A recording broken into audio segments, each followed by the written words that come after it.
الو استاذه دينا معايا؟ ايه ده؟ مين حضرتك؟ مش ده موبايل احمد؟ حضرتك انا اسف ان انا ببلغك الخبر ده، بس هو عمل حادثه على طريق الساحل. انا دكتور وحبيت ابلغ حضرتك ان هو محتاج نقل دم ضروري جدا. اخر رقم متصل بيه هو رقم حضرتك، يعني حضرتك لو قريبه او قريبته او حاجه تعالي. استنى بس، انت قلت ساحل؟ اه يا فندم. ساحل ازاي؟ ده قال لي انه في البيت. حضرتك انا بقول لك الموقف اللي قدامي وبس. ايه وداه الساحل؟ اقسم بالله ما اعرف. عبانات في الحادثه؟ يا فندم بنات ايه؟ الواد بيموت. انا كنت حاسه انه بيخن.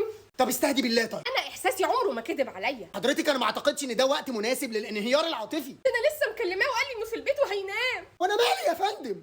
ياسمين معاه صح؟ ياسمين مين؟ شوف كده، في واحده مناخيرها كبيره من ضحايا الحادثه. يا استاذه مناخيرها كبيره ايه؟ الرمرام، ما هو رمرام. حضرتك دي مشاكل عائليه انا ماليش دخل فيها. لو عندك اخت ترضى يحصل فيها كده؟ ما عنديش اخوات يا فندم. معلش، هو لابس تيشيرت ابيض؟ لا. ابن الجزمه كمان مش لابس التيشيرت اللي انا جايبه له في عيد ميلاده. وحضرتك ليه مش مستوعبه خطوره الموقف اللي احنا فيه؟ كتير انجي حذرتني منه بس انا ما كنتش بصدقها. يا استاذه دينا. كتير حسيت بخيانته بس كنت بكدب احساسي. يا دينا يا هانم. اصعب حاجه الطعنه تيجي من اقرب الناس ليك. يا بت الجزمه. كلكم مصطفى ابو حجر. مصطفى مين؟ انا اسمي اسماعيل. ما انت راجل زيه ونفس الجينات القذره، اتفوا عليكم.